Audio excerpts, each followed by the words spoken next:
You wake long before the sun does, in the kind of darkness that feels heavy rather than hollow. It's not the darkness of night, but the thick, early hush of morning, when the sky hasn't yet decided what colour to be. Your body knows its time. You don't need a bell. You don't need a rooster. The rhythm is carved into your skin, into your bones, like the worn grooves on the handle of your spade. Your eyes blink open, and immediately the cold presses in a familiar visitor, not cruel, but persistent. The kind of cold that settles deep in the chest and never truly leaves. Your breath floats in front of you in soft plumes, a silent witness to another day beginning. The straw you sleep on crackles faintly as you shift. It's flattened now, mashed together with dirt, bits of old husk, and the warmth left behind by your sleeping family. You are not alone. The cottage is small one room for everything. Sleeping, cooking, living, surviving. Your parents, siblings, perhaps a grandmother each person bundled in worn wool, sharing body heat in a structure held together by mud and prayer. Someone coughs in the dark. Another stirs. You move carefully, trying not to wake the little ones still curled in the quiet corners of the shared bed. There's no fire yet, so the air stings a little as you move. You push off the thin blanket, scratchy and damp at the edges, and place your feet on the hard earth floor. It's packed dirt, cold and unforgiving.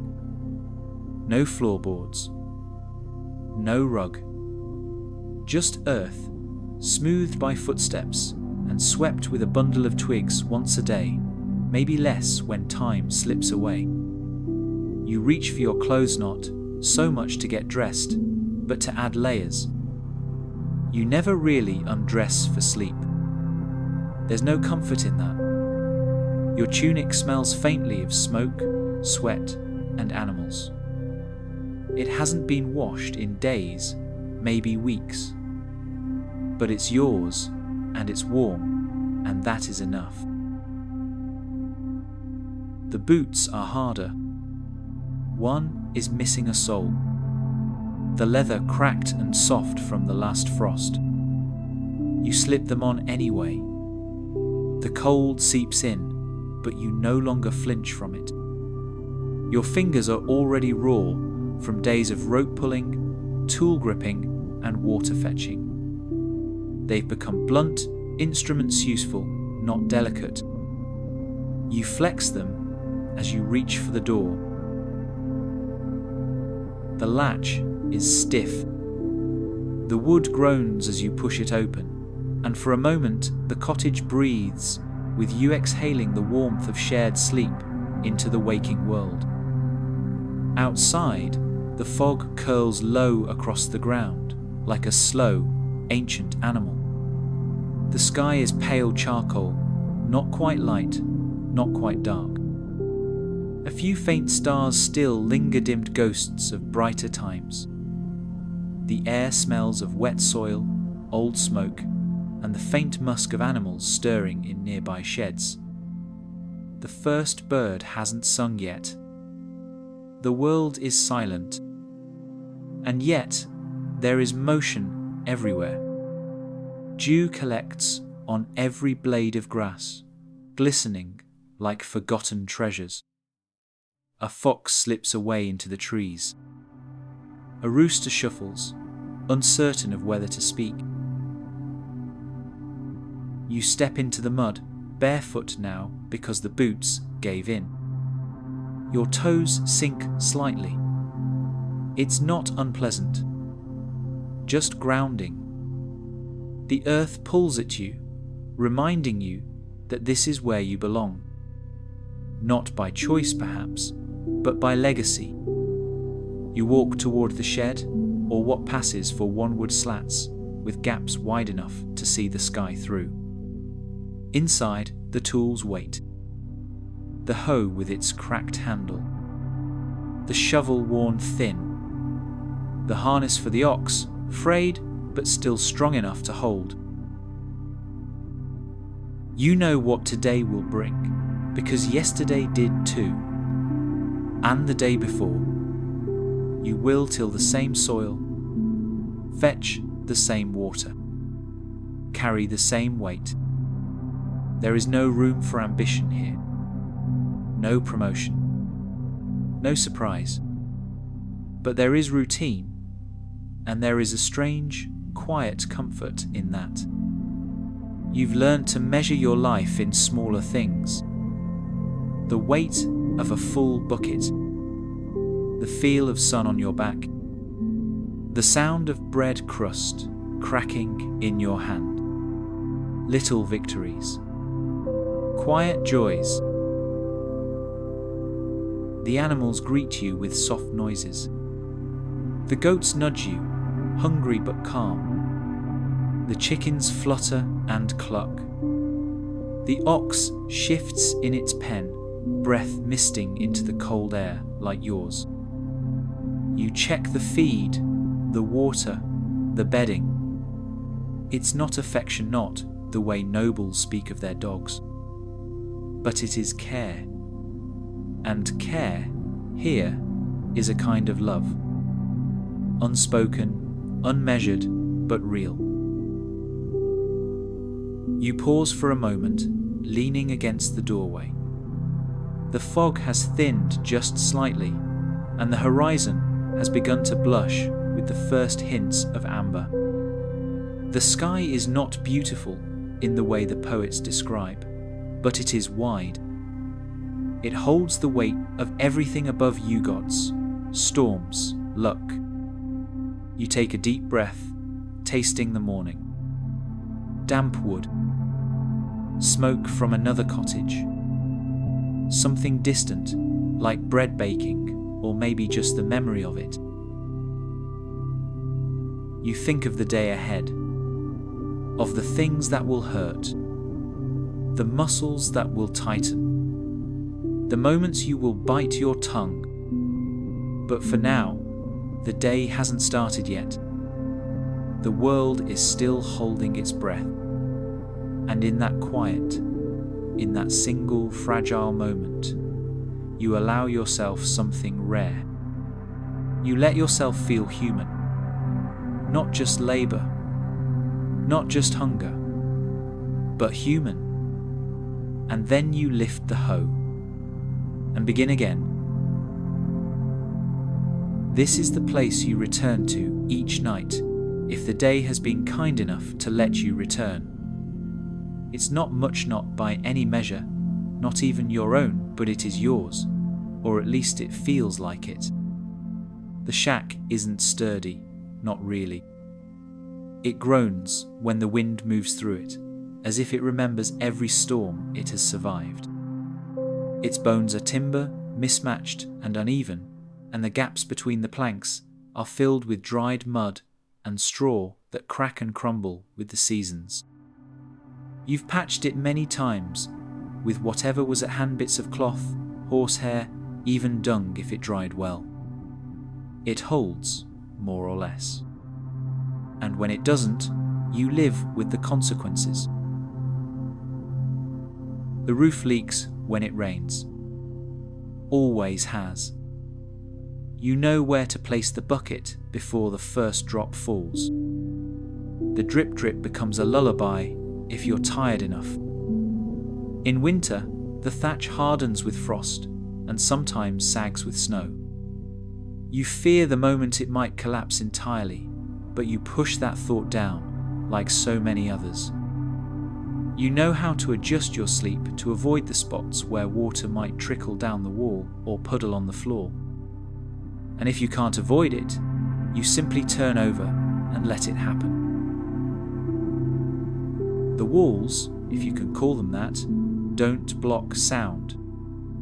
They don't block wind either. You can hear everything: your neighbours' arguments, their prayers, their pigs snorting in the dark.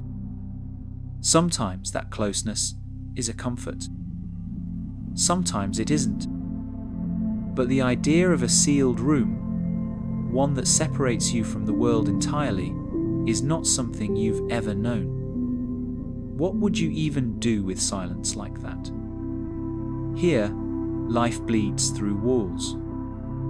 You live pressed against the breathing of others, their griefs and joys always brushing up against yours. Inside, space is measured by necessity, not comfort. There is one main room, and it serves every purpose you need sleeping, eating, sitting, storing. At one end, there is the hearth, a shallow pit with a few blackened stones, where fire burns low when there's wood and smoulders coldly when there isn't. There's no chimney, just a hole above, cut unevenly through the thatch, which lets the smoke curl upward and sometimes curl back down. Your eyes sting most evenings. Your lungs carry a cough that never seems to leave. But the fire is the heart of your shack, and even when it's small, it pulls everyone in.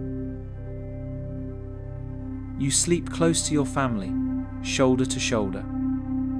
There is no other way. One bed, if you're lucky more often, a mound of straw thrown onto the packed dirt floor. Sometimes the straw is fresh and smells like the fields. Other times it's damp and sour, filled with fleas or worse. But it's all there is between your body and the earth. You've learnt to sleep lightly, curled around warmth when it's there, curling into yourself when it's not. Privacy is not a word that means anything here. You learn to dress and undress under blankets. You learn to cry silently or not at all. Your possessions are few and each one matters. A wooden bowl, carved and cracked, but still usable.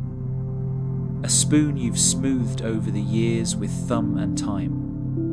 A pot, blackened with soot, always near the hearth. A bit of wool, coarsely woven, that serves as a shawl, a blanket, a pillow. These things have stories. They have weight. You don't own much, but what you have has passed through many hands, your mother's, perhaps your grandmother's. Each object feels like a link in a chain that ties you to those who came before you. Clothing is stored in corners or hung from nails hammered into wooden beams. There is no wardrobe, just bundles of cloth, some good, some patched, all precious. In the mornings, you pull your tunic over your head, its familiar scratch calming in its constancy. You tie a belt of rope around your waist. You wrap your feet in whatever you have, boots if they're mended, rags if they're not. You adjust, always. Adaptation is not a choice, it's a rhythm. The smell of the shack is impossible to ignore. It's a layered thingwood smoke, damp straw, sweat, onions, occasionally mould. In winter, it smells like bodies packed tight for warmth. In summer, it smells like work that doesn't stop just because the air grows thick. Sometimes, when the wind shifts just right, you smell bread from a neighbour's hearth. And for a moment, you close your eyes and imagine it's yours. Sometimes the shack is quiet. Other times, it's alive with movement. A child cries. A spoon clinks. Someone tells a story in a low voice meant only for the fire. You hear snoring. You hear breathing. You hear your own heartbeat and wonder, just for a second, how many others have sat on this same floor and thought the same thoughts. You've known this space your whole life. You were likely born here, wrapped in rags, warmed by breath and fire. You grew up watching the ceiling for drips, tracing the paths of ants that crawled along the wall. You know where to step to avoid the soft spots. You know how to brace the door when the wind howls. It's not comfort in the traditional sense, but it is familiar. And in a world where so much can be taken from you, familiarity is its own kind of treasure. There are nights when you lie awake and imagine what it would be like to live in a house of stone, to have glass in the windows, to have windows at all, to not feel the wind on your skin unless you opened a door on purpose. You imagine sleeping alone, having a blanket that belongs just to you, having a floor that doesn't move beneath your weight. But those thoughts come and go. You let them pass through like the wind, because dreaming too much only sharpens the ache of reality. Still, for all its flaw-sits, leaks, its drafts, its creaks, and its closeness, this shack is home. It is the place where your children curl up beside you, where your parents whispered lullabies, where your hands learned how to work, how to mend, how to hold. It shelters not just your body, but your memories. It holds your life together, one sagging beam at a time. And as the wind picks up outside, and the smoke rises slow and lazy toward the thatch, you pull the blanket tighter, feel the breath of someone you love close by, and close your eyes. Because this is your world, and for now, it still holds. You wake tired, not the kind of tired that fades with stretching or sun, the kind of tired that lives in your marrow, the kind that doesn't go away because it isn't from a single night's poor sleep. It's the weight of always waking, always working, always pushing one more burden up one more hill. Your muscles ache in ways you've stopped naming, and your hands, rough and cracked, no longer remember softness. But you rise anyway, because the land doesn't wait, and neither does survival. The first task is always the animals. They rely on you, though they offer no thanks. The goats bleat impatiently, and the chickens peck and squawk underfoot as you scatter what little feed you've managed to keep dry. You lift a frozen bucket from the trough and break the thin film of ice with your knuckles, the chill cutting through skin like a small punishment. The cow shifts slowly, her breath clouding the air, warm and earthy. You check her legs, her udders, your hands moving without thought. It's routine now. Ritual, almost. Then comes the fieldwork. Tools in hand, you walk past the same trees, the same ruts in the earth, the same patch of wall you swore you'd fix last year. The plough waits, its iron mouth dull with rust, and you fit it into the ox's yoke with practiced fingers. The leather straps are frayed, and your palms remember every blister they've ever birthed. But you press forward, guiding the animal down long, furrowed paths. The soil is reluctant, sometimes dry, cracked like the heels of your feet, other times wet, clinging like sorrow. Either way, it resists. You bend your back until it forgets how to stand tall. You press your feet deep into the dirt, heaving with each pull, each drag, each turn. Time becomes fluid here.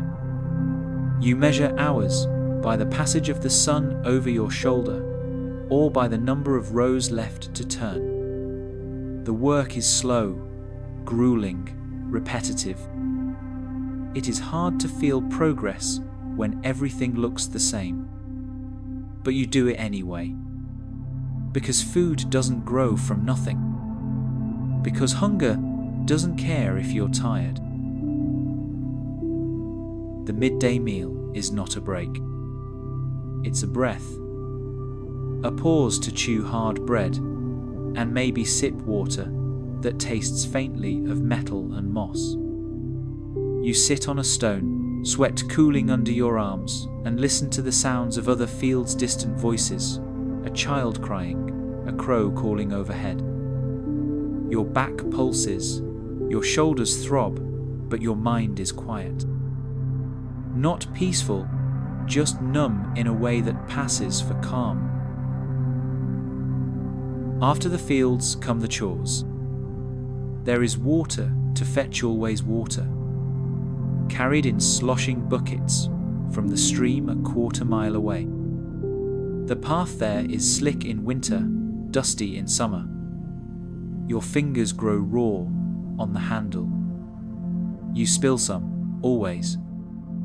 You carry it back uphill, legs trembling, arms burning, breath tight in your chest. And then firewood. You haul it in bundles on your back, pressed into your spine, tied with a fraying rope across your chest. The bark scratches your neck. You learn not to care. There's no end to the list. There are tools to mend, nets to repair, walls to patch, shoes to stitch, traps to set. When something breaks, you fix it. Or you make do. Or you go without. There is no one coming to help. No service to call. You are the solution. Or the failure. But always the worker. Evening falls slowly in the countryside. The light dims, not all at once, but in shades, as if the world is sighing into sleep. But you don't sleep yet. Not even close. There's the fire to build, the pot to stir, the animals to bring in, counted and corralled. The youngest child needs help wiping the grime from their cheeks. The eldest needs a talking to about how they treat the goat. Your partner, if you have unease just as tired as you pass each other like shadows, speaking softly, moving slowly, saving your strength for tomorrow. Inside, by the hearth, you sit on the edge of a stool that wobbles slightly under your weight. You pull out the threadbare tunic you meant to patch last week. The needle is dull, the thread knotted, but your fingers work with surprising gentleness. This is the only kind of stillness, you know, motion, wrapped in necessity. Rest disguised as repair. Sometimes there's singing. Someone might hum an old tune their mother taught them. Sometimes it's a story. More often, it's silence. A silence heavy with fatigue, but not empty. You share it like you share everything else: food, space, air. Exhaustion becomes communal, and in that way, not so lonely. Your body isn't just tired, it's changed. Your knees creak when you stand. Your fingers are twisted, bent from cold and years of use. Your skin has calluses where others have rings. Your hair is streaked with straw and soot. And your face, if you ever see it in still water, looks older than your years. But still you rise. Still you return to the same furrows, the same paths, the the same aching duties. Because the work never ends. And if it did, what would be left? You think sometimes quietly, without daring to voice it, what it would feel like to wake without obligation, to stretch without pain, to walk not toward a task, but simply to walk. To have your hands be yours again, not tools, not machines, not extensions of survival, just hands. But that is not the world you live in. Not now. Maybe not ever. So you bank the fire. You check the door latch. You press your back against the cold earth wall and close your eyes. And somewhere, behind the fatigue, behind the repetition, behind the ache of being needed by everything but never wanted by anyone, is a small, flickering strength. You worked, and tomorrow you will again. Hunger is not a visitor in your life. It is a resident. It wakes with you, walks beside you, lays down with you at night. It's not always sharp, not always gnawing. Sometimes it's dull, like a missing tooth or an old bruise. But it is always there. You don't remember the last time your belly felt full, not just stretched from root stew and hard bread, but truly full in the way stories describe noble feasts. That kind of fullness belongs to people who don't have to earn every bite. You eat what you grow, and you grow what you can. But the land is fickle, and your tools are crude. The harvest is never as much as you hoped, and always less than you need. When the rains come too hard, or not at all, the field yields little more than regret. In good years, you set aside some grain, some dried peas, some smoked bits of meat if you're lucky. In bad years, you hide what little you have from the tax collector, from the priest, even from neighbors. Everyone is hungry. Everyone is desperate. You learn to look at empty bowls without shame. The bread you eat is rough and coarse, baked with barley, oats, or whatever grain was cheapest. It's dark, heavy, and tastes faintly of ash. You chew slowly, letting your teeth work overtime. Sometimes it's laced with chaff or ground acorns, not out of choice, but necessity. You've learned how to stretch a sack of flour for weeks, how to make broth from bones that barely had any meat to begin with. There is skill in poverty, and you've become an artist in scraping the pot clean. You eat what the forest offers too. Nettles, mushrooms, berries when they grow. But these are risky. The wrong mushroom doesn't just taste bitter, it kills. And not everyone survives their lessons. You forage because you must, because no one brings food to your door. There are days when the stew smells like nothing, and still you eat it. There are nights when the bread is too hard to chew, and still you gnaw. Not because it's good, but because it's there. Hunger changes how you see the world. You watch animals differently, not with affection, but calculation. That chicken might lay eggs for a few more weeks. That goat is old meat on the bone, even if it's tough. You see the butcher's hands not as grim, but blessed. You watch the seasons with dread and hope braided together, praying for growth, dreading the cold.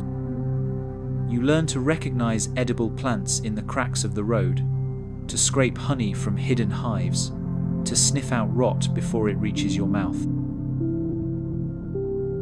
You get creative. Onion boiled with garlic becomes a feast.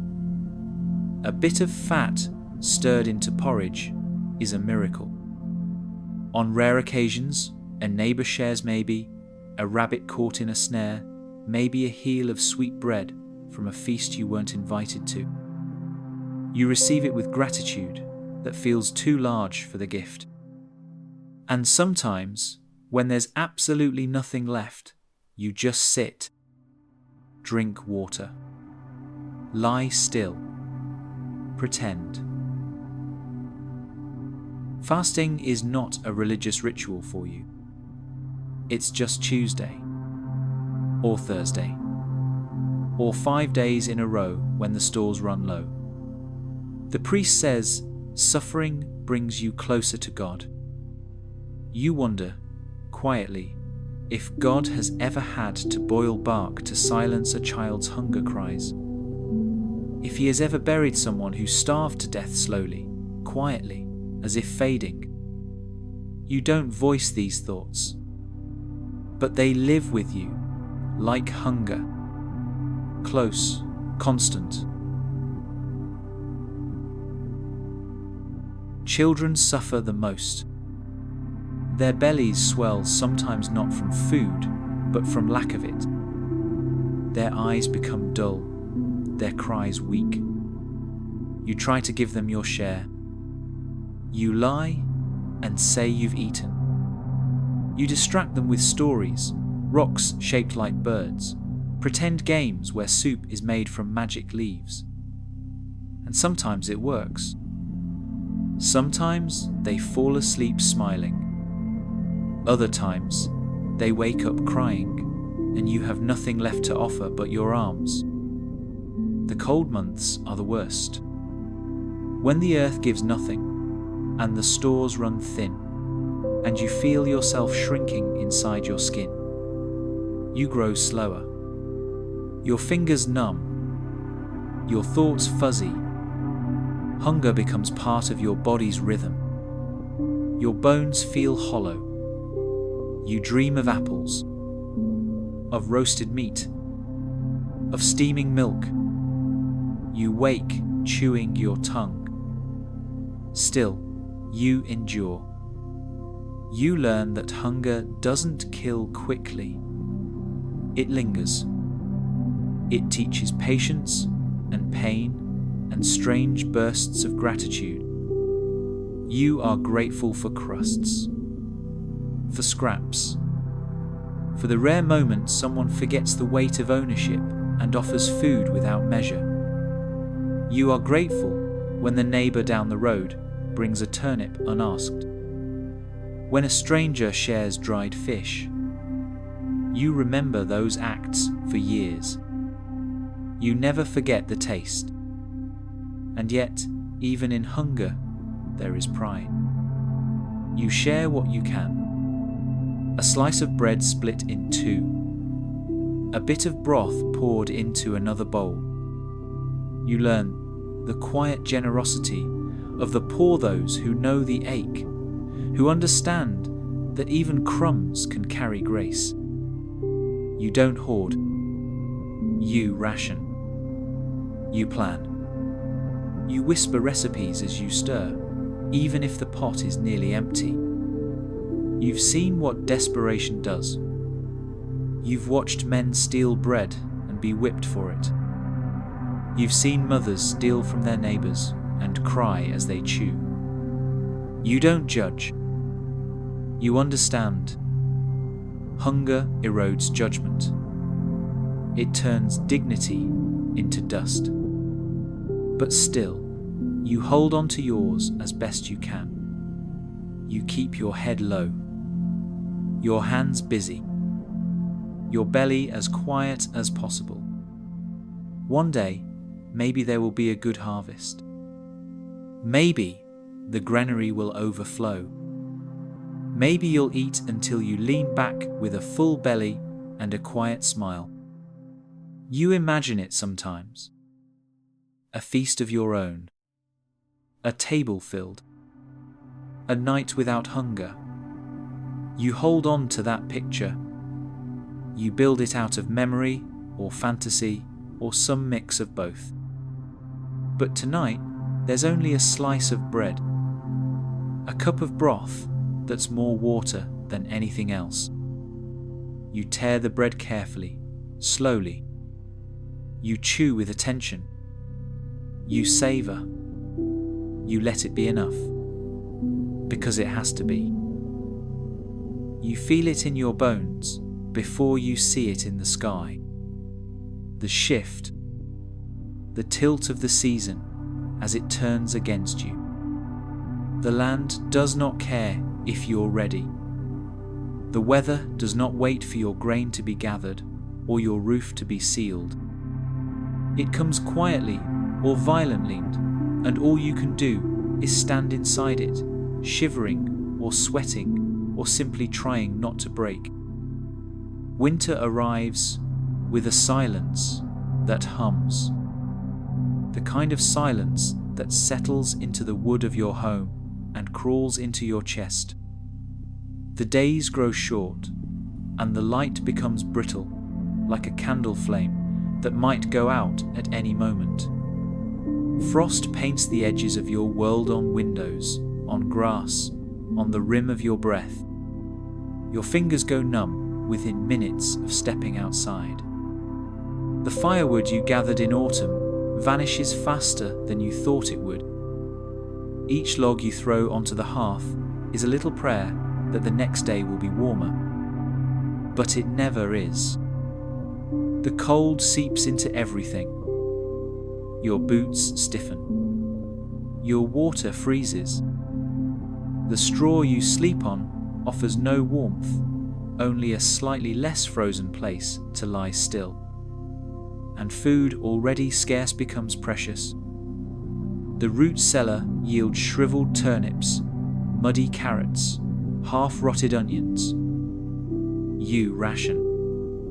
You stretch. You pretend to be full. The animals shiver too, huddling together in tight corners, their breath visible in the frigid barn. You check on them daily, whispering to them not out of affection, but desperation. If they live, you live. Spring doesn't come as joy. It comes as mud. Thick, clinging, ankle-deep filth that sucks at your steps and refuses to dry. Everything is wet: your clothes, your floors, your spirit.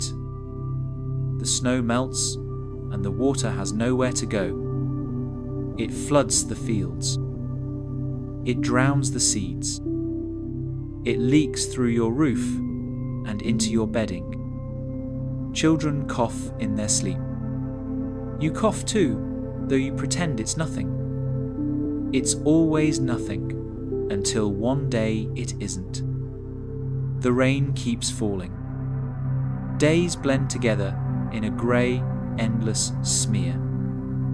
The ground, so recently frozen solid, now opens up into rot. You try to plant, but the soil refuses to hold. Your fingers cramp from cold and labour. Your back bends into the shape of effort.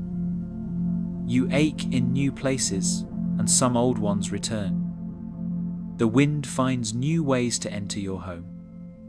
You stuff the cracks with cloth and dried moss, but it whispers through anyway, reminding you who's in charge. Summer brings no mercy, only a different kind of punishment. The sun bakes the land until the earth splits in jagged lines. You walk across it carefully, like a cracked plate you're trying not to break further. The heat is not kind.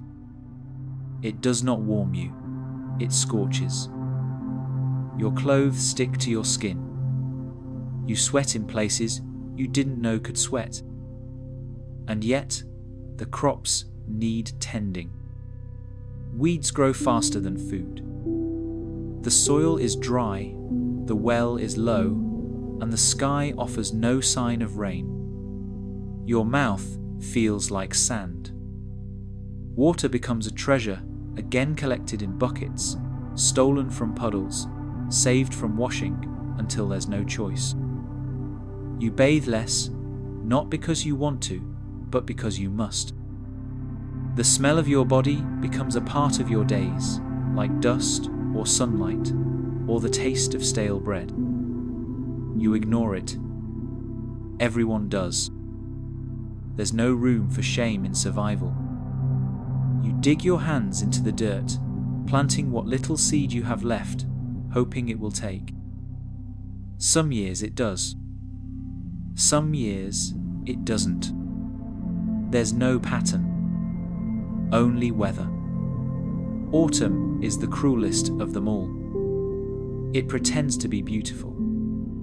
The trees change colour. The wind carries a certain crispness.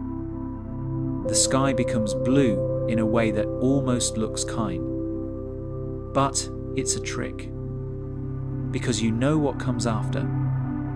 Autumn is the season of panic, of racing the sun as it sets earlier each day, of harvesting everything before the frost bites it away, of drying herbs, salting meat, burying turnips in pits. Every task is urgent. Every moment feels stolen. You move faster than your body wants to. You forget what rest feels like. You feel fear behind your ribs. Not the sharp kind, the slow kind. The kind that settles into your lungs and hums softly while you work. Will the harvest be enough? Will the thatch hold through another snowstorm? Will the boots last one more winter? These aren't questions with answers. They're just weights you carry while your hands do other things. You look at the sky not for beauty, but for clues, for signs, for warnings. Sometimes the seasons turn violent. Not just difficult, but cruel. A storm tears through in the middle of summer, ripping your thatch, drowning your herbs, flattening your corn. A late frost kills half the seedlings you spent weeks coaxing from the soil. A dry wind sweeps through in spring, carrying away topsoil and hope. A hailstorm destroys what was left of the apples. You watch, helpless. There's nothing to do but bow your head and start again. Or not start at all if you've lost too much. The seasons teach you humility. You can plan, plant, pray, but the weather chooses. The land decides. You are not in control. You never were. Your body is your only tool. Your instinct, your only compass.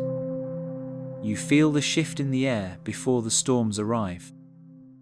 You smell rain before it falls. You learn the patterns of birds, the silence of animals, the warning in a sudden gust of wind. You become part of the earth because you have no choice. And yet, despite everything, you find beauty. A crisp morning where the frost looks like lace on the leaves. A moment when the setting sun paints your field gold, and for just one breath, it looks like heaven. A warm breeze that moves across your face like a kind hand. A night where the stars burn so clearly that you feel just for a moment like they're watching over you. You don't trust those moments, but you remember them. You carry them with you. Through the hunger, through the cold, through the aching weight of labour. Because when the world turns cruel, you need something gentle to hold inside. Something warm, even if it's just a memory. The seasons may hurt, but you endure them. Because that is what peasants do. You bend with the wind. You break sometimes. But you rebuild. You plant again. And you wait for the next season, for the next test, for the next small moment of peace. And always without fail you keep going. You were born into service. Not by oath, not by ceremony, just by simple, unavoidable fact. You work the land, but it isn't yours. It never was, and it never will be. The soil beneath your feet, the crops your hands raise, the cottage your children sleep in, they all belong to someone else. Someone who lives higher on the hill, behind stone walls, whose boots do not sink in the same mud as yours. Each morning you walk into the field, not as a free man, but as a tenant of obligation. You do not farm for yourself first, you farm for the Lord. A portion of every crop is owed to him, no matter how small your harvest, no matter how cruel the season. Wheat, barley, hay, exit, all passes through your hands and into his granary. You give not what you can afford, but what you must. What remains is for your table, and often that means your table is bare. It isn't just the Lord. The church waits too, palms open, eyes soft but unyielding. A tithe is expected 10% of everything you have, given in quiet reverence and silent pressure. The priest says it keeps you close to God, that giving cleanses your soul, that sacrifice brings favor. But you wonder, in the silence of your heart, if God has ever gone to bed hungry. You give anyway. You kneel. You cross yourself. You drop your coinser, your grain, or your chickens into the tithe basket and feel the hollow grow a little wider in your belly. And then there are taxes. Sometimes from the crown. Sometimes from the bailiff, who rides in once a month with a scroll in one hand and a sword at his side. The words on the scroll mean little to you, you can't read them. But you understand the numbers. You understand what they take. You understand the threats behind the polite tone and the way the men behind him grip their weapons. They do not care that the harvest was thin. They do not care that the frost came early. They take what they're owed. And if they take too much, you tighten your belt and eat less. If you speak back, you pay in pain instead of produce. Your life is a chain of debts you never agreed to but must honor. You inherited them the way you inherited your father's eyes or your mother's hands. You are not allowed to fall behind. If you do, the interest compounds not in coin, but in hardship. A goat taken in place of silver. A portion of land stripped away. A child sent to serve in someone else's household, to erase a number that should never have existed in the first place. You give more than what's written down. You give your time. When the Lord calls for labor, you go. You leave your own field untended to mend his walls, to dig his ditches, to carry timber for his new granary. It's called corvée free labor by law. You have no say in it. You drop your hoe, gather your tools, and walk up the road with the others, heads bowed, shoulders resigned. Your own crops suffer for it. You risk hunger so that his walls stand taller. Sometimes it feels like there is nothing left to give, but somehow there always is. A handful of beans, a strip of linen, a few hours of your aching back. You find a way, because you must. Because the system is not built for your comfort, it's built to keep you where you are. At the bottom, looking up, You are not blind to it. You see the carts that pass by, heavy with grain from your fields, bound for the manor's storehouse. You hear the laughter of the Lord's sons as they ride past on horses better fed than your family. You know how much you've given and how little has returned. But knowing doesn't change anything. Anger in your world is quiet. It lives in the way you grip your shovel, in the way you lower your eyes when the steward speaks, in the way your jaw sets every time your child asks for more and you have nothing left to offer. There are moments, rare and brief, when you remember that this is not how things were always meant to be. That land could be shared. That food could be enough. That maybe, somewhere, there is a life without this constant taking. But the thought fades quickly. It is dangerous.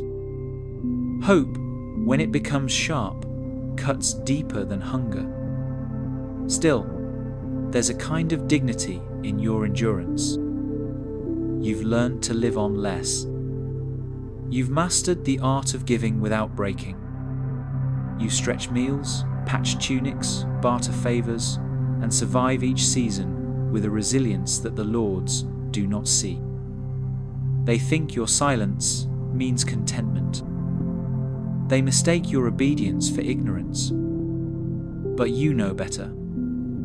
You know what it costs to keep living when everything is designed to drain you. At night, as you lay down in the same straw you woke from, you take inventory of your day. What was taken? What was spared? What you still have?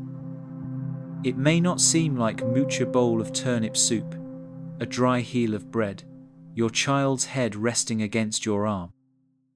But it's yours. For now, and that's the part they never quite understand, that despite everything, despite the debts and the taxes and the tithes, you still find ways to hold on to something they can't reach. Your laughter, your stories, your quiet acts of kindness. You still sing while you mend. You still offer food to a neighbor worse off than you. You still find meaning in small things. You may serve. You may owe. But your spirit, battered though it is, remains your own. It doesn't happen all at once. The body doesn't shatter like dropped pottery. It crumbles slowly, silently, without witness or ceremony. You don't even notice at first just a tightness in your back that doesn't go away, or a stiffness in your fingers that makes the hoe feel heavier than usual. You tell yourself it's just fatigue, that a good night's sleep will fix it. But you know better. You've seen it before, how a person bends a little more each day, until one day they simply don't straighten up again. Pain is part of life here. It arrives early and it never leaves. You hurt from the work, the digging, the lifting, the chopping, the carrying. You hurt from the cold, the damp, the endless hours spent on your knees or shoulders. You've grown used to it, the way you grow used to smoke in the house or the stale taste of well water. But when something more serious happens, when the pain sharpens into something unmovable, something that takes your breath, it's different. You feel fear, but you swallow it down. There's no time to be afraid. And even if there were, what could you do? There are no doctors in your world. Not for people like you. The nobleman may summon one from the city if his child falls ill or his wife takes to bed with a fever. But for you, it's different. For you, there are herbs, whispered prayers, and the half-remembered remedies passed down from grandmothers. There's the village midwife who knows how to ease certain pains with boiled leaves and poultices. There's the old man who claims foxglove and nettle can still a cough or soothe a fever. But these things are no promises. They are hopes wrapped in bark and steam and the smell of vinegar. When a bone breaks, there is no splint, no cast, no hospital bed. There is a wooden board, some strips of linen if you're lucky, and the agony of being still. You've seen men limp for the rest of their lives from one fall from a ladder. You've seen children who never walk again after a cart tips. Healing is not a certainty.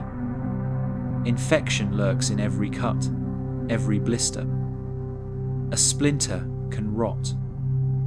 A toothache can become a swollen jaw, then a swollen neck, then a deathbed. You watch the signs carefully. A cough that lingers. Eyes that go glassy. Skin that feels too hot or too cold. You've buried too many to ignore them.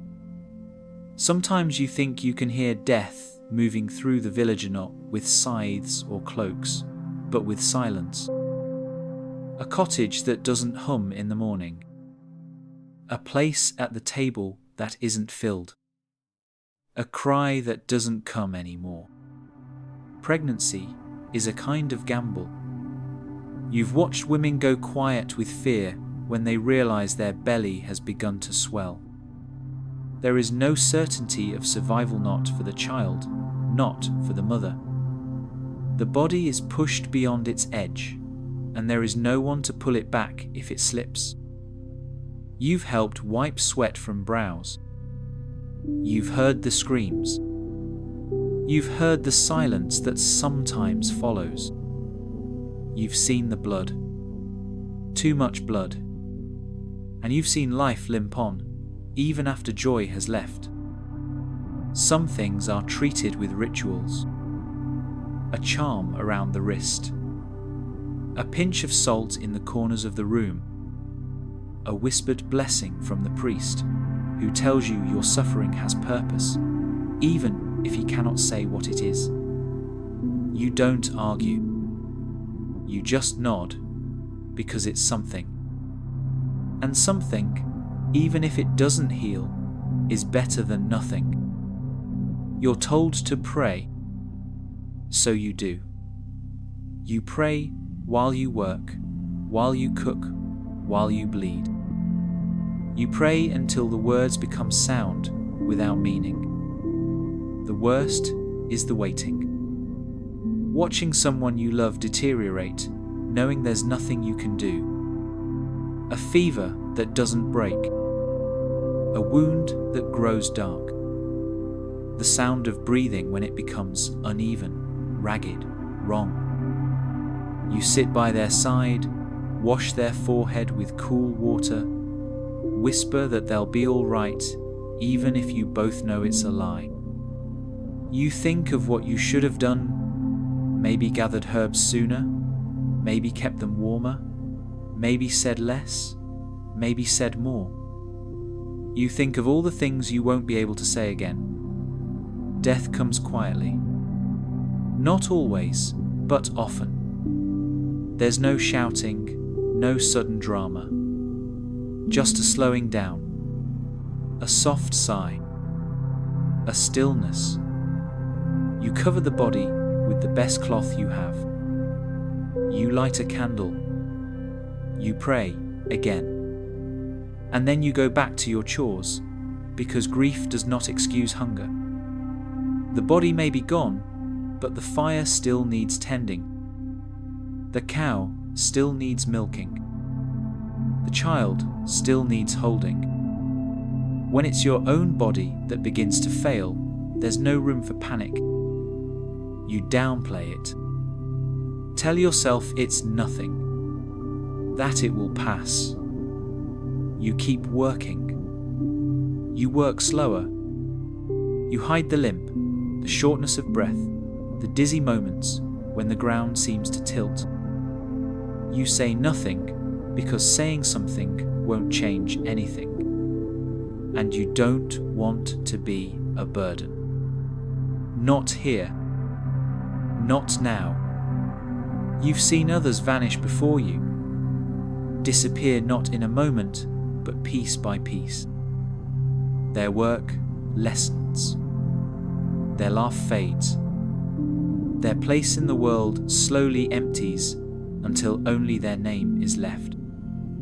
Sometimes you wonder if that's how you'll go. If one day the aches will be more than aches. If your hands will forget how to grip. If your heart will simply decide it's had enough. But for now, you keep moving. You bandage the wound with old cloth. You chew willow bark for the pain. You sit by the fire and let the heat creep slowly into your sore legs.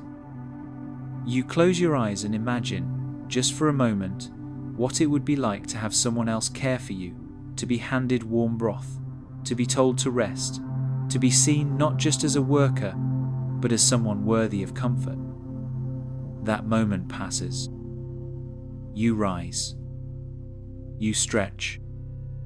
You wince. You carry on. Because the body may break quietly, but life somehow doesn't stop. It is in everything. Faith. You breathe it. You wear it.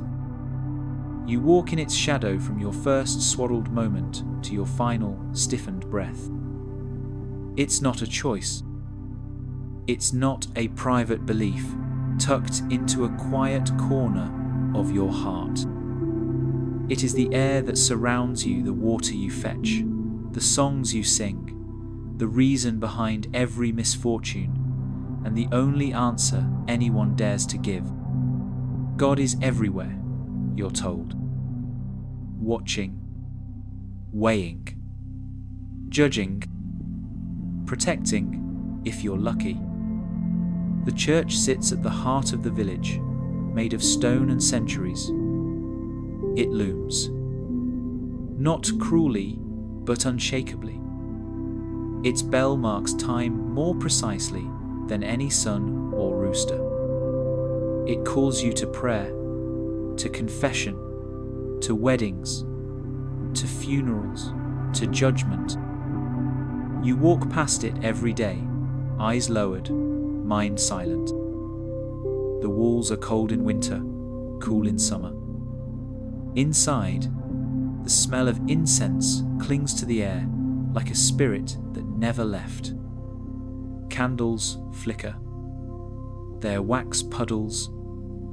Your footsteps echo in a place meant to feel bigger than you. And it does. The priest is a figure of respect, mystery, and quiet power. He speaks in Latin, a language you don't understand but are trained to obey. When he blesses the fields, you nod and bow. When he warns of wrath, you shiver. He listens to your sins, tells you how many prayers to say, and you whisper them with a dry mouth and a heavy heart. Sometimes you wonder if he sees you, really sees you, or just the silhouette of a soul waiting to be corrected. Faith brings you comfort. Sometimes.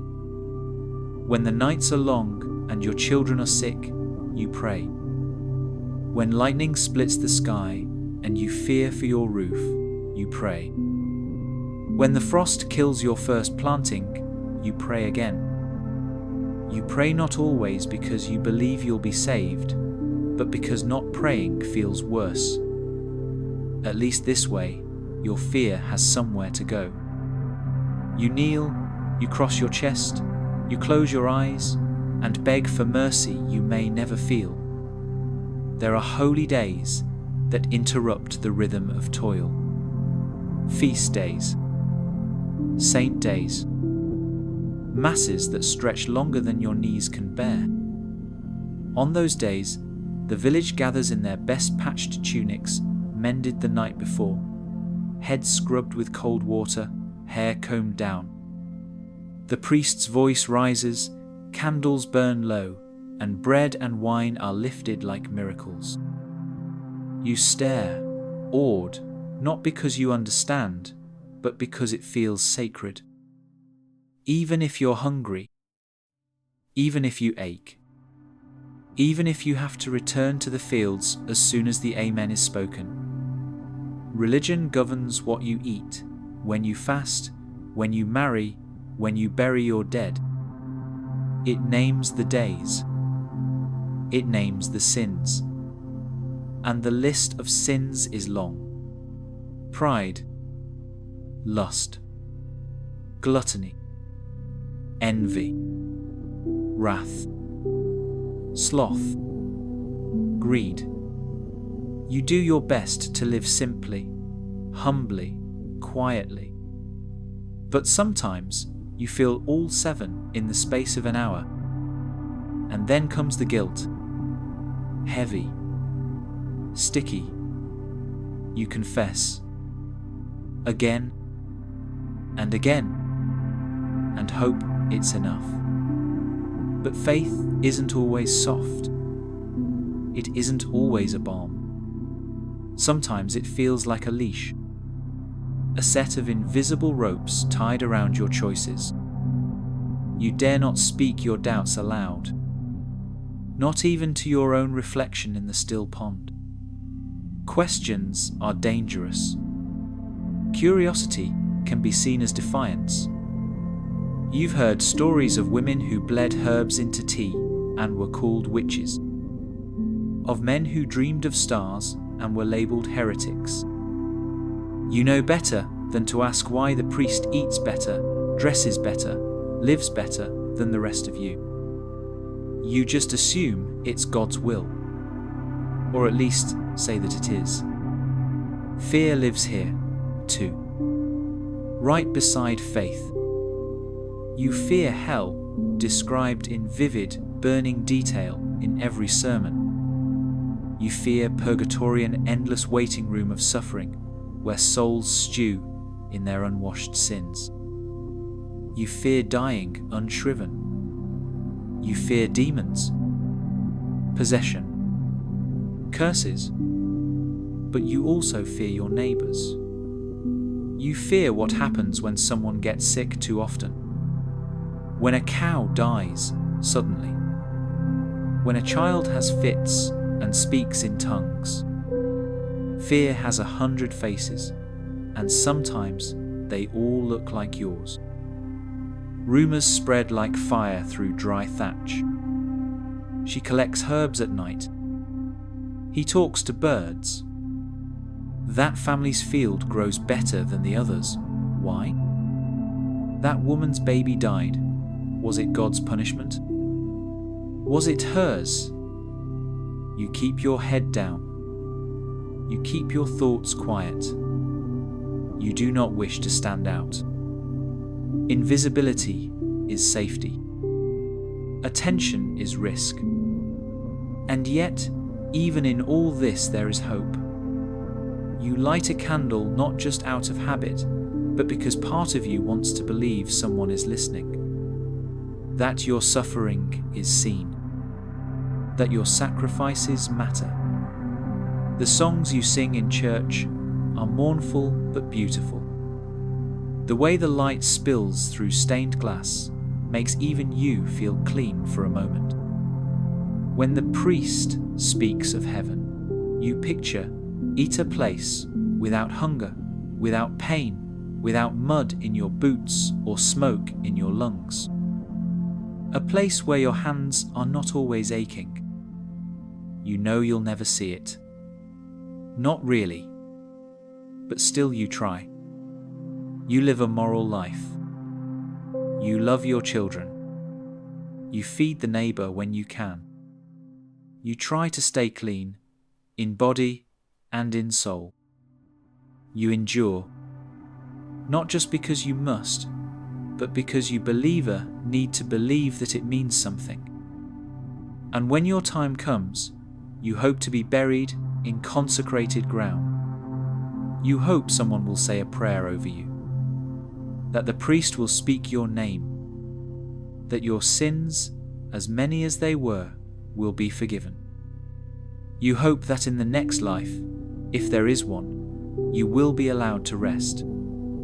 Because in this one, rest is earned moment by moment, breath by breath, between the weight of faith and the shadow of fear.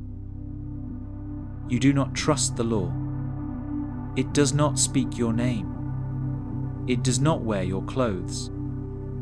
It does not bend to your truth. The law is something that happens to you, not something you take part in. It belongs to the Lord, to the steward, to the sheriff, with his polished boots and scrolls you cannot read.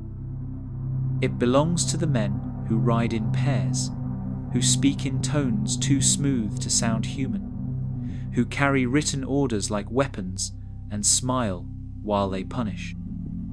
Justice is not blind. She sees your rags. She sees your boots crusted in field mud and your hands cracked with labor, and she turns away. Or worse, she watches, closely, waiting for you to trip, waiting for the moment when your hunger or grief or fatigue nudges you out of line. Because when that happens, when you speak too loudly, when you gather too long with others, when something disappears from the Lord's shed or the priest's pantrith law comes down like a hammer, even if your crime was no more than a whispered doubt or a desperate glance. You've seen what happens when someone is accused. The whole village knows before sunset.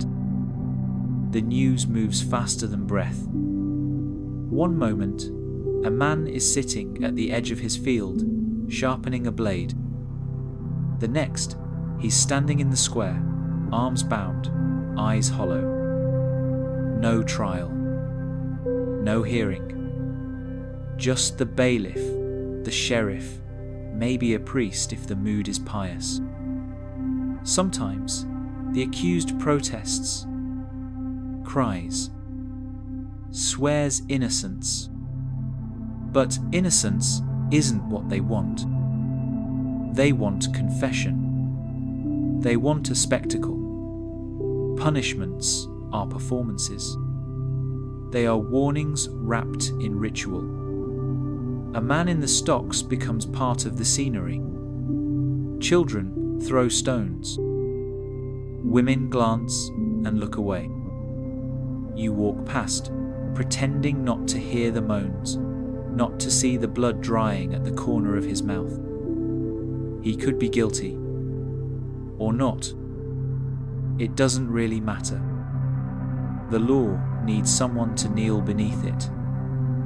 It needs the illusion of order. So it chooses someone who can't push back. You remember the first time they came to your door. The knock firm, measured, not frantic but final. Your heart leapt without reason. You knew you'd done nothing. But that didn't matter. Guilt isn't always tied to action. Sometimes it's tied to proximity, to silence, to being in the wrong place when someone powerful needs a reason for their fear. You opened the door slowly, and their eyes slid past you like you were a barn door swinging in the wind. They wanted your neighbor, but for a moment, you were certain it would be you. There is no courtroom for people like you. No jury of peers. No parchment with your side written down. What passes for justice is often carried out on a whim, enforced with clubs, or decided in a tavern after the steward has had too much wine. If you're lucky, you get lashed. If you're not, you get land taken. Or time taken. Or a child taken to work off a debt that was never truly yours. Accusations are weapons, and they don't need to be true to be sharp. A word whispered at the wrong time, he's hiding something. She's been speaking to crows is enough to mark you. People begin to look at you differently. They stand a little farther away. The priest pauses when passing your door. You become a question no one wants to ask. And you learn, quickly, to quiet yourself even further. To nod more, speak less, bow deeper. You've watched good people unravel under suspicion. You've seen women dragged for being too knowledgeable about herbs. Men silenced because they dared ask why taxes rose while the harvest shrank. You've seen a boy punished for stealing bread, even though everyone knew it was his mother who took it. The sheriff said it was an example. You believed him. Public punishment is the theatre of control. The stocks, the whipping post, the gallows, all made visible for a reason. The law doesn't need you to understand it, needs you to fear. It wants your silence, your stillness, your bowed head. That's how it stays, standing propped up, not by justice, but by obedience carved from dread. Even within your own village, you feel the ripple of suspicion always underfoot. You mind what you say around others. You glance over your shoulder when you speak of the Lord's men. You never complain too loudly, even when your stomach burns with hunger or your back screams from labor. Because someone might be listening. And sometimes someone is. You've dreamed of justice. Real justice. The kind where the rich answer for their cruelty. Where the steward has to work your hours in the field. Where the priest feels the weight of the tithes he demands. But dreams are dangerous here. They sprout rebellion, and rebellion is the gravest sin of all. So you smother it. You breathe in your anger and exhale compliance. And yet, even in this system that grinds you down, you try to hold on to something human. When a neighbor is punished, you share your bread.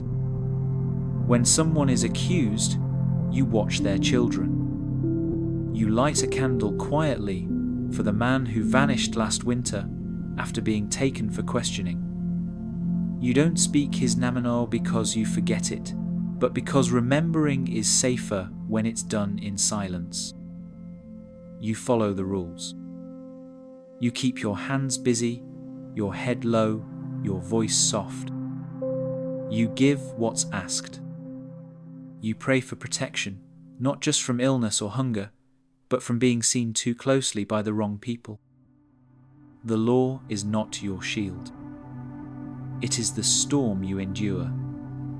And as long as you live, you will walk carefully, step by step, word by word.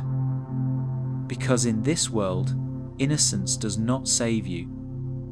Silence does. They rise before you. Always. Not because they sleep less, but because they must. You hear them in the dark shuffling near the hearth, stoking embers back into flame, moving through the chill with bare feet and practiced quiet.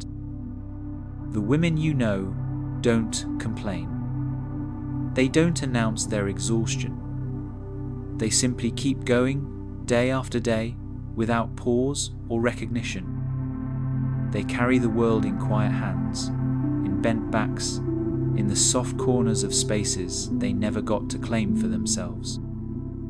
Your mother's hands are strong. Not smooth, not delicate, but thick with work. She holds bread like it's holy. She stirs the pot with rhythm. She ties knots that don't come undone. Her voice, though rarely raised, carries weight. You've seen her calm a frightened child, with one glance. You've seen her dress a wound, kill a chicken, mend a tunic, and wipe her eyes with the same piece of cloth. She doesn't speak of dreams. She doesn't speak of regrets. If she has them, they're folded into her apron, sewn into the seams. Your wife moves through the day like someone walking a tightrope, balancing labor with love, obedience with instinct, silence with survival. She carries the children on her hip while carrying the weight of your home in her head. She knows how much flour is left without checking.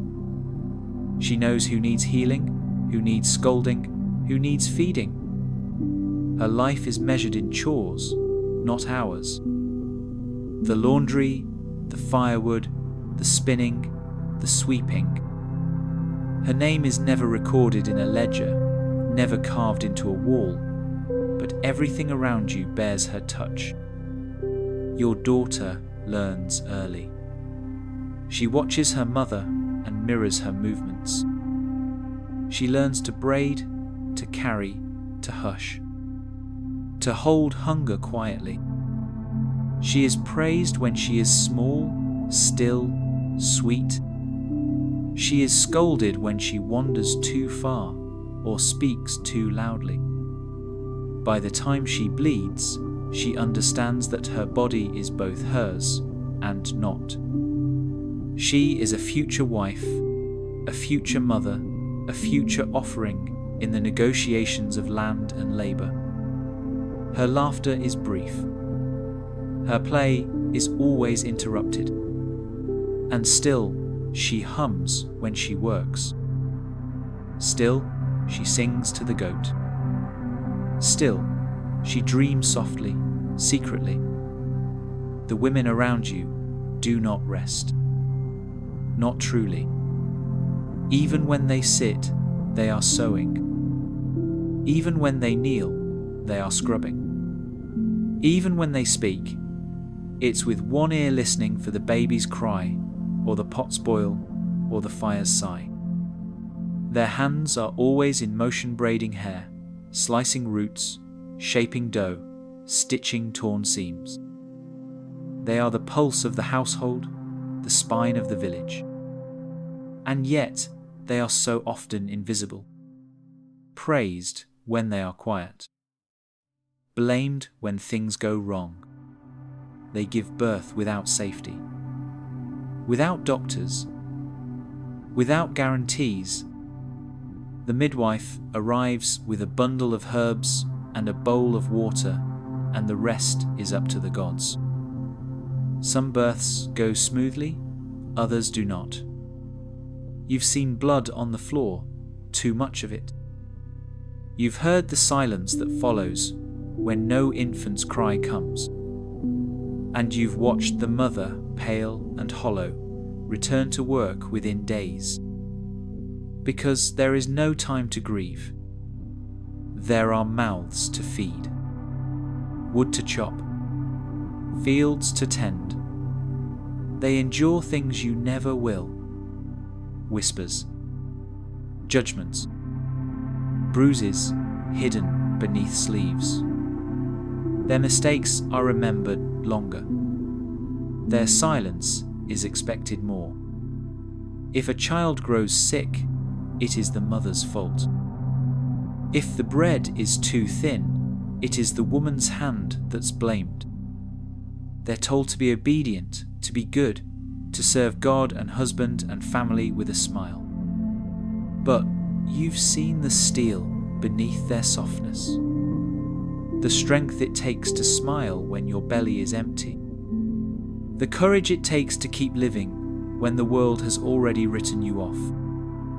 Sometimes one of them fights back, not with fists, but with refusal. She says no. She disappears into the woods to gather herbs not approved by the priest. She tells a story too loudly. She laughs at the wrong time. And then the village stares. Then the church watches.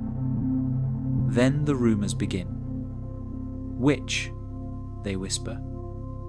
dangerous, proud, strange. And soon, she is either gone or broken. Not because she was wrong, but because she refused to be small. You've seen them cry, too. Not often. Not where others can see. But you've caught glimpses, your wife wiping her face with her sleeve as she stirs the pot. Your sister turning her back after a harsh word. Your daughter clutching a broken doll a little too tightly. These tears are never indulgent. They are brief, private, efficient. Like everything else in their lives, even grief must be managed. And yet, the women you know love fiercely. Not always with words. Often not with touch. But with service. With protection. With presence. They remember your birthday. They save the last piece of bread for you. They stay awake until you return, even if their body begs for sleep. They braid your hair before you know how. They teach you to carry water without spilling. They whisper stories into your dreams. They love in a language built from gestures and silence and everything in between. Their stories are not written down. They are not carved into stone or stitched into banners. But they live on. In the way you tie your shoes. In the way you stir your soup. In the way you speak gently to your children, even on your worst days. You carry their memory in the smallest habits. In the strength you didn't know came from them. You begin to understand that power isn't always loud. That courage isn't always praised. That history forgets the very people who shaped its soil with bleeding hands and aching hips. But you won't forget. You'll remember the quiet force of the women you know. The weight they carried. The life they held together while the world turned against them. And tonight, as they move through your home tucking in the children, laying out tomorrow's bread, bank-shunning the fire one last time you feel it. That quiet presence, that strength without recognition, that love without reward. You may not say it, but you see it. And that, maybe, is the beginning of remembering. Joy doesn't arrive with trumpets. It doesn't sweep into your life like a procession or declare itself with bright flags. It comes quietly, like a breeze in summer, soft and passing. But when it does arrive, even for a breath, you feel it in your chest like something sacred. Not grand, not overwhelming. Just enough to remind you that you are still alive, and that being alive isn't always about enduring. Sometimes it's as simple as warm bread. Fresh from the hearth, with the crust still steaming, and a smell so rich it fills the whole room. It doesn't happen often. Flour is precious, yeast is fickle, firewood is never abundant. But when the loaf is perfect, when it splits in your hands, and the inside is soft, hot, and golden, you pause. You breathe in deep. You tear a piece for someone beside you before tasting your own. And for those few mouthfuls, the world fades. The hunger disappears. You remember what satisfaction feels like. Or it's a song you don't even realize you're humming until someone else joins in. A simple tune passed from your grandmother to your mother, from your mother to you. No instruments, no lyrics written down, just a melody stitched into the rhythm of your work. You hum while shelling peas, while turning the soil, while hanging the wet cloth to dry. It's not a performance. It's not for applause. It's for you. A lullaby to your aching limbs. A soft thread of beauty woven into the grit of your day. There are moments when laughter bubbles up without warning. Around the fire, after the chores are done and the bellies are half full. Someone tells a story exaggerated, surely, but no one interrupts. You laugh, the kind that makes your ribs ache, and for a few minutes, you remember what it feels like to be more than tired. Children giggle. Elders smile without speaking. Even the dog rests his head near your feet, like he knows this moment matters. And though it slips away with the smoke rising toward the rafters, it stays with you longer than you expect. Sometimes the joy is physical felt, not in emotion, but in comfort. Warmth when you least expect it. A patch of sun falling across your shoulders as you walk to the fields.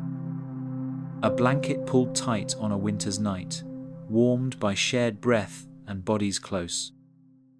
The sensation of slipping sore feet into a basin of warm water. The pleasure is simple, quiet, undemanding. It does not announce itself, but you notice. And that noticing is its own kind of celebration. Other times, it's the sky. You look up not because you're searching for meaning, but because the day has paused just long enough to let your eyes wander.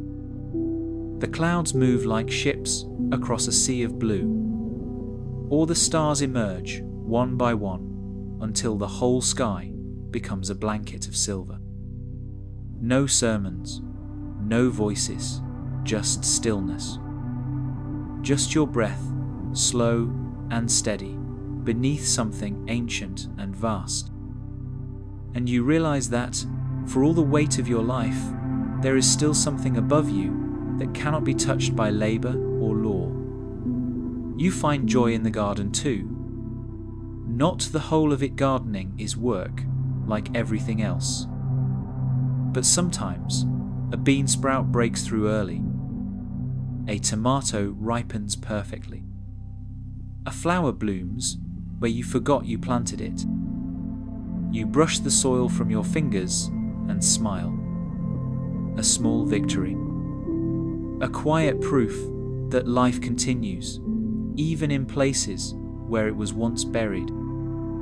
And then there are the rare nights when the village gathers not for mourning, not for obligation, but for something like celebration. Maybe it's after a good harvest. Maybe a wedding. Maybe just a night when the moon is full and no one wants to sleep too early. Someone brings a flute. Someone else claps a rhythm. The fire crackles. Feet move awkward at first, then confident. You dance not to impress, not to show off, but to feel your body do something besides carry burden. You laugh. You move. You are not beautiful, perhaps, but you are alive. And in that moment, it is enough.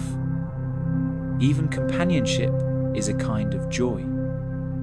Sitting side by side with someone who understands your silence. Sharing a task in companionable quiet. Passing a cup of water to a friend without needing to be asked. You hold these moments gently, like glass. You don't always speak of them. You don't always name them. But they matter. They remind you that suffering is not the only thing stitched into your skin. You find peace in memory too. In thinking of your mother's singing, your father's rough hand on your shoulder, the way a child once said your name like it meant something large. These memories visit when you're alone, when the field is empty or the fire has burned low. They warm you. They whisper. They stay just long enough to keep you human. You don't ask for more than this. Not because you wouldn't take more, but because wanting too much in this life becomes its own sorrow. You take the joy where it's offered in spoonfuls, in glances, in brief winds that pass over your face like a blessing you didn't see coming. And when it fades, it always does, you bow your head, return to your work, and carry the warmth like a hidden ember. Because in a world built on survival, the smallest joys are the fiercest resistance. They are what make you more than a laborer. They are what make you real. Joy doesn't knock loudly in your life. It doesn't shout. It slips in softly, on tiptoe, when no one is looking. It comes in the cracks struggle between the aching joints and the empty bowls, the long days and longer nights. It is not grand or lasting. It is not the kind sung about by nobles or scribbled in books you'll never read. But it's yours. And in a life like yours, that means everything. Sometimes it arrives in the form of warmth. After a long day, when the wind bites and your skin has stiffened with cold, there is no luxury greater than the heat of a fire that still burns. You huddle close, shoulders hunched, hands outstretched, letting the heat seep into you inch by inch. It crawls up your arms, down your spine, into your bones. Not enough to erase the weariness, but enough to remind you that comfort still exists, even here, even now. Other times, joy is found in bread. Not the stale heel from yesterday, or the gritty crust you save for the children, but a fresh, warm loaf, pulled from the fire with its scent curling through the house like a kind of grace.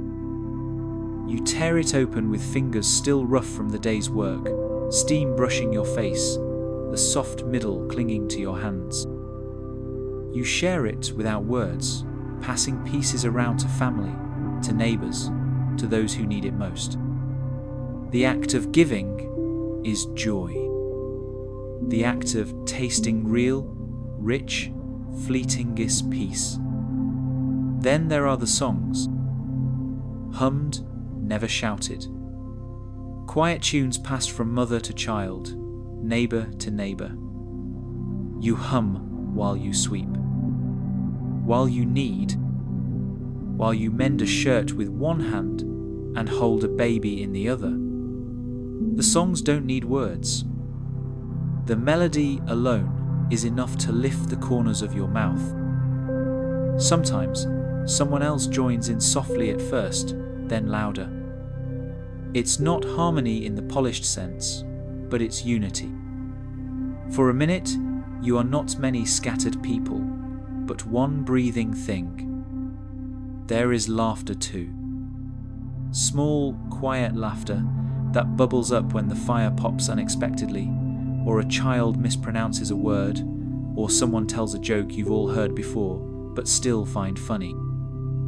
You don't laugh easily, not because you've forgotten how, but because the world doesn't often give you reason to. So when it comes, it feels precious. You tuck it away like a coin beneath a floorboard, knowing it must last. Joy lives in faces, too. In the way a child lights up when handed the first egg of the morning. In the way your partner's eyes soften when you bring them water without asking. In the shared glances when you both know something is hard but are too tired to say it aloud. These are the things no tax can touch, no lord can take. They are the currency of the poor, and you spend them carefully. Even in the fields, there are moments. A breeze when you didn't expect it. A cloud that shields the sun just long enough to let your back rest. the smell of soil that crumbles just right in your hands. A bird landing close, curious. The moment a sprout breaks through the dirt you weren't sure would grow. They are quiet affirmations that the world, however harsh, still holds pockets of beauty. At night, after the fire's been banked and the children are tucked in, you lie beneath your rough blanket and listen. The creak of wood, the breath of sleep, the wind scratching against the wall. You feel your body sink into the straw, every muscle heavy, every part of you done. And still, there's something warm in your chester, small, slow glow. The knowledge that you made it through, that you did what needed doing, that you loved and were loved in the smallest, most determined ways. There are feast days too, rare but remembered, when the work slows just a little and neighbours bring what they can. A dish, a jug of watered wine. Someone plays a fiddle. Children chase each other in circles, laughing until they fall. You dance.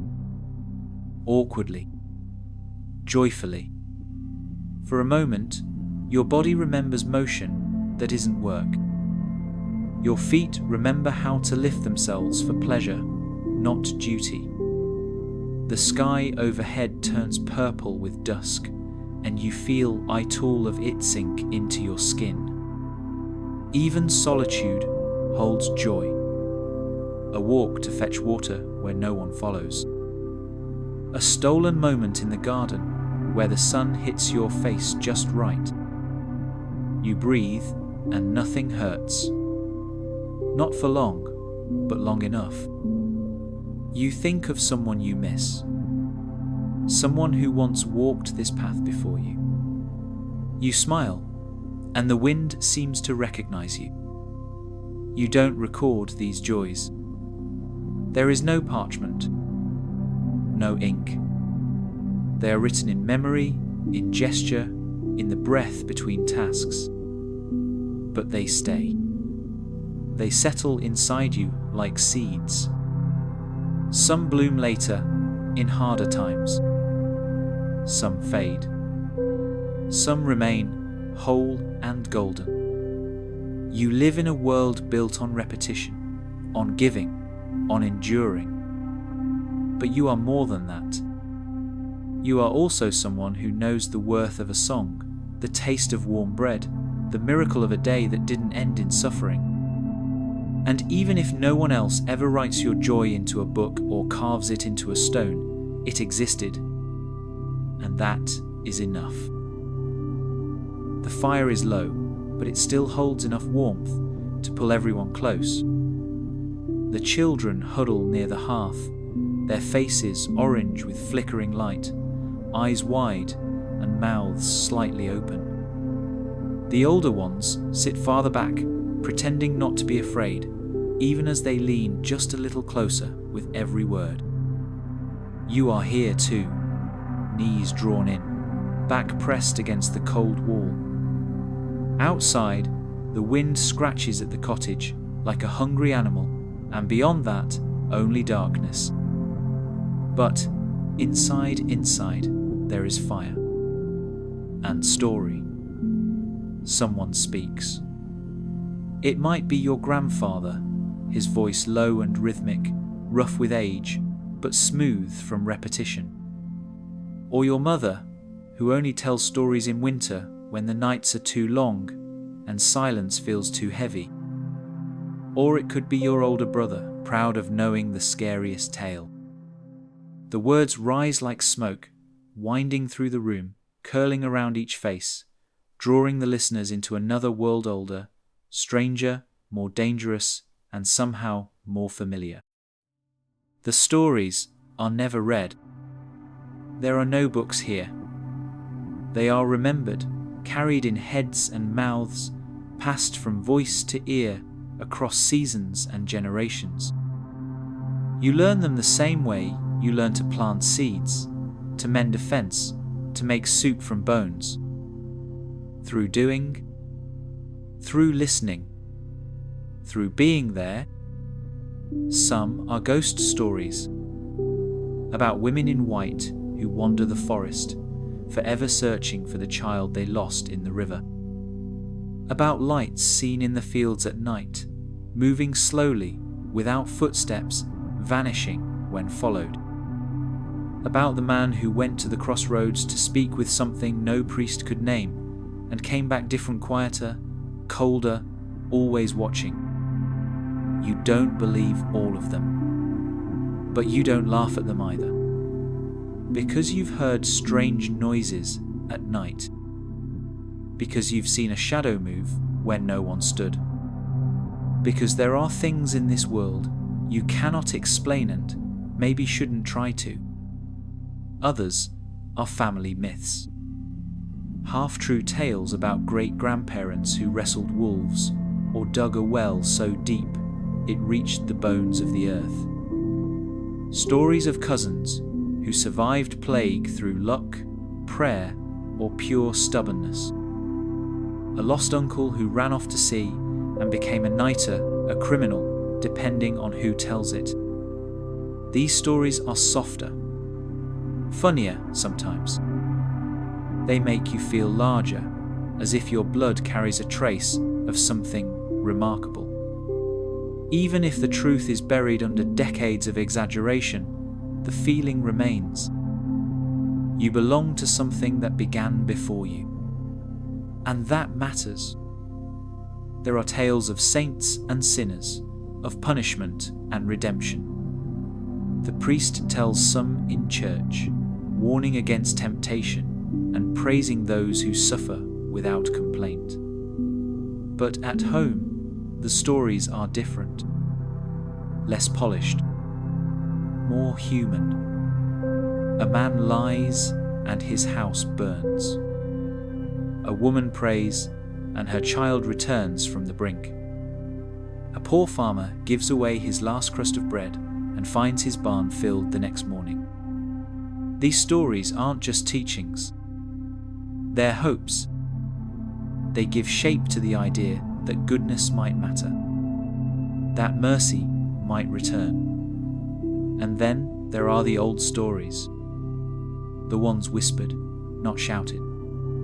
Tales of gods who came before the church, forest spirits with antlers and green eyes, stones that bleed, rivers that remember.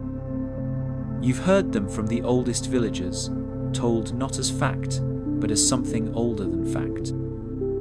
You're not supposed to believe them, but something deep inside you listens closely, because the forest does feel alive sometimes, because certain places make you step more carefully, because you don't need belief to feel awe. The stories don't always end happily. Many don't end at all. They just stop abruptly, uneasily, as if the teller has gone as far as it's safe to go. Sometimes the lesson is clear. Don't go into the woods alone. Don't speak to strangers at night. Don't take what wasn't given. Other times, there's no lesson. Just mystery. Just fear. Just the feeling that the world is bigger than you and doesn't owe you answers. But not all stories are strange or dark. Some are small and personal. A mother telling her child about the day they were born. A father recounting how he met their mother. A tale of a feast long ago, of dancing, of laughing so hard you spilled soup on yourself. These stories are made of warmth, of laughter, of breath shared across generations. You hear them and imagine them as your own. You carry them like coins in your pocket, simple, treasured. In these moments, by firelight, something rare happens. Time slows. The ache in your hands fades. The hunger in your belly quiets. The world outside the cold, the labour, the silence, it all softens. Because inside this flickering circle, you are more than a peasant, more than a labourer.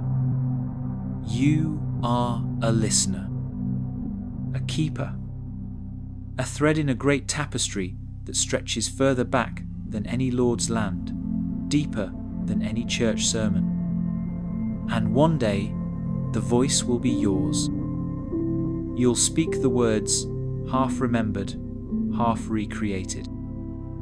You'll add your own shape to the old tales.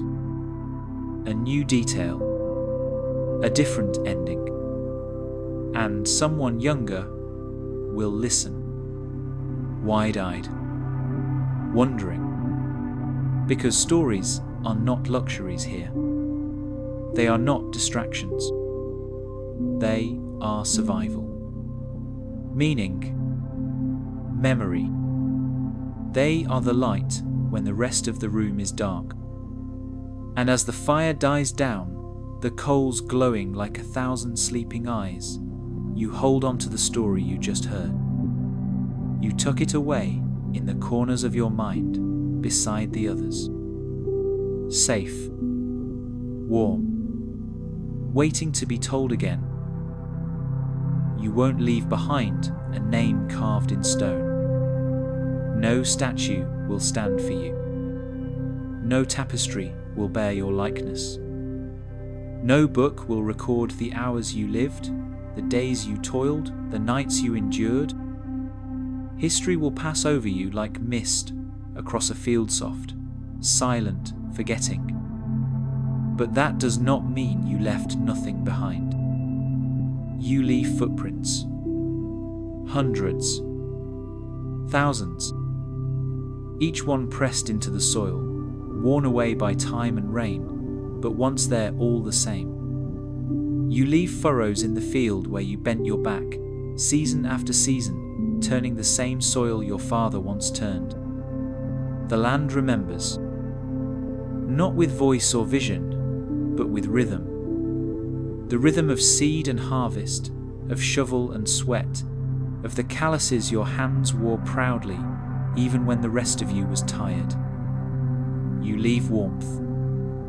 In a home held together by patchwork and breath. In a bed where children once curled beside you. In the coals you banked each night, hoping they'd still burn in the morning. You fed fires.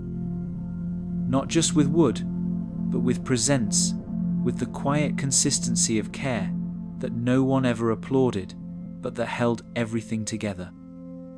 You leave behind hands that were taught to hold and shape. Hands that knew how to knead dough without scales, how to tie knots without measurement, how to feel the ripeness of fruit with a touch. You taught these things without lessons, simply by doing. And someone watched. A daughter, a son, a neighbour. They learned because you lived. That is legacy. You leave memories, not in pages, but in people. Someone will remember how you laughed once, despite the rain, when the cart broke and the ox wandered off. Someone will remember the song you always hummed while stirring the pot. Someone will remember the smell of your clothes smoke and bread and earthand, how that somehow meant safety. These things seem small, but they last. The ground you walked is not grand, but it holds you. You shaped it, stone by stone, weed by weed. The path from the well is smoother because of you. The fence stands straighter. That herbs grow thicker. These things do not carry your name, but they carry your mark. Quiet, undeniable. Even in loss, you leave something. An empty chair, a tool no one else uses quite the same. A patch on the roof that still holds because your hands fixed it. grief too is evidence of a life. Someone will miss your voice, not for its wisdom or power, but because it was yours. You leave behind rituals. The way you folded your blanket, the way you traced a cross over your chest before sleep, the way you whispered to the bread before breaking it. Others will do the same without thinking. And in that repetition, you remain.